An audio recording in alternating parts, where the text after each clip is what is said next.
Hello, and welcome back to another sketching video. We're going to doodle ourselves up a nice little drawing here. I'm going to start with just a circle here. I always like to start with the eyes, so we're going to start there. A great way to begin your project is line drawing. You can get all your thoughts out quickly before you get to the details. And once we get our lines done, then we can worry about shading and everything else like that. I'm just sort of making things up to get going. This is quite a long video, so I'm just going to speed it up for you guys. Okay, that's quite a bit faster now, so let's get to it. So we're just going to keep our drawing within the frame that we've created. We're going to start in here with the eyes as I normally work, and we're going to give some Kermit the Frog eyeballs here just for some fun. We're going to continue on with all the different little details here. We're working with a really flat 2D image since we started with the line drawing, so we're going to start giving it as much texture and shading and everything else we can in the shapes that we create within our drawing, and we're going to bolster the whole drawing up here with a lot of contrast and lights and darks. We'll use a lot of repetition, laying a lot of repetition beside each other actually is a fun way to do it. We'll follow through to the second eye as well, and we'll do the same things, getting the sort of armor panels above his eyes and below his eyes. Again, repeating all the line strokes, the highlights and the lows.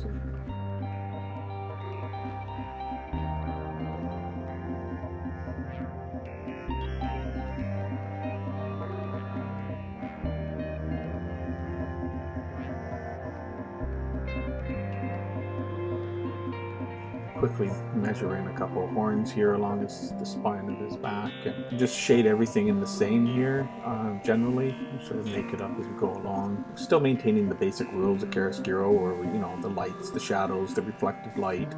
We want to give those really lights and those really darks in here. Pen and ink is a great medium for just playing with those things. A lot of cross hatching and shaping here.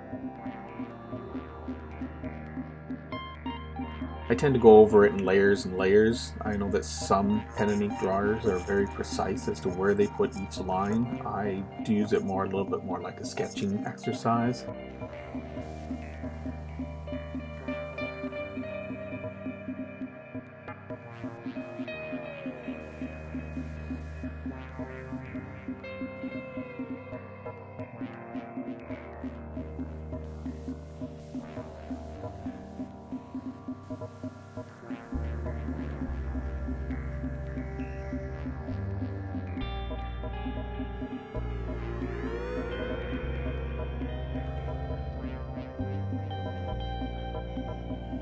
Honestly, I don't know what I'm drawing here as I'm doing it. I'm making it up section by section. So with each step that I finish, I take a look and I figure out, okay, what can I add now? What can I add here?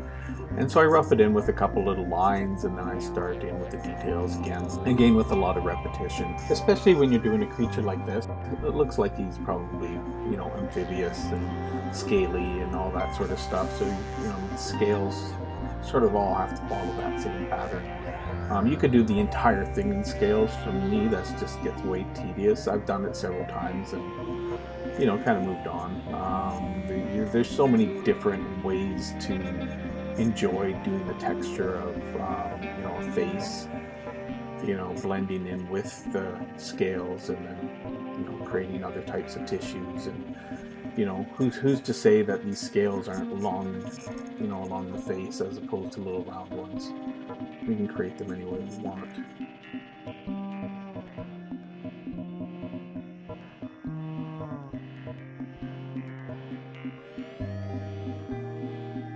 And with the horns,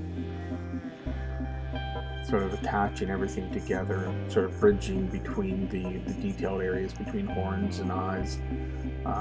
We'll follow through eventually. We'll get it all done. We've got to get the bridge of the nose here and figure out how that's going to connect.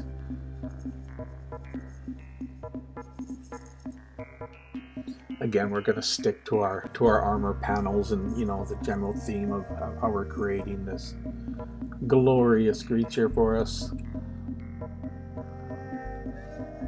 I think he's got the right mix of just these very amphibious sort of features, and then he's just got these great Google eyes. Completely non-menacing. He's probably a little bit crazy in the head. Like to see him completely confused all the time. You can sort of make up characters, a characterization inside your head as you're creating. Not everyone's going to have the same sort of feeling when they look at it. Some might see something completely different. To me, this is a really goofy character. Get his lips done in here. Work a little bit on his jaw. Again, a lot of layering of line because I do it a little bit more of a sketching method. I do it up. I do a layer and another layer and another layer. And then it starts to sort of find its own rhythm.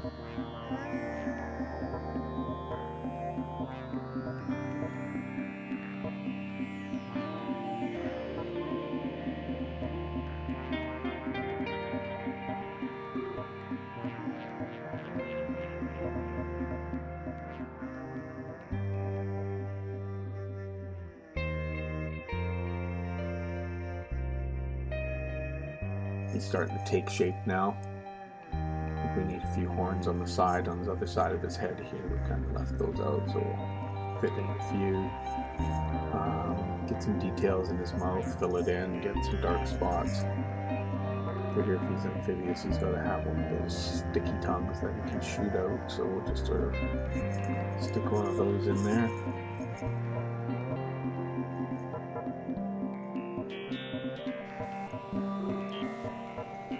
Some of this darkness in here.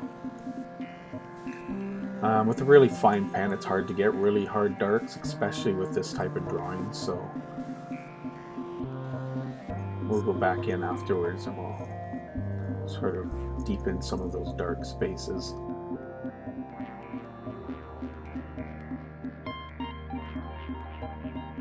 I always like to give some equal amount of treatment on the backgrounds. Sometimes that can make the difference between a finished looking drawing and more of a doodle, is just by giving it that attention to your background. It just fills it in, it gives it, takes it to the frame of your drawing and sort of connects it with the sides. It's easier on the eye, I think. So it's a nice touch to always do that. It can be really tedious though, just like everything else. I think tedious is sort of the word of the day here. You got to get in there and do that. So we're going to take this darker pen. Like I've done here, we filled in my darks a little bit more, but we'll lighten it up to one side to sort of give it a direction. Find that most images, photographs, anything, they're always looking one direction, to the left or to the right, so it's good to sort of give it that. It actually gives it a lead in. I think it's easier, people relate to that as a portrait. But yeah, there we go. I hope you enjoyed this, and I hope you'll come back and see some more videos. I hope to get some more up soon. Before you leave, you might want to check out my Instagram or my Facebook page. I've got a lot more images up there that you guys can take a look at, or feel free to check out some of my other videos. Have an amazing day, and we will see you next time.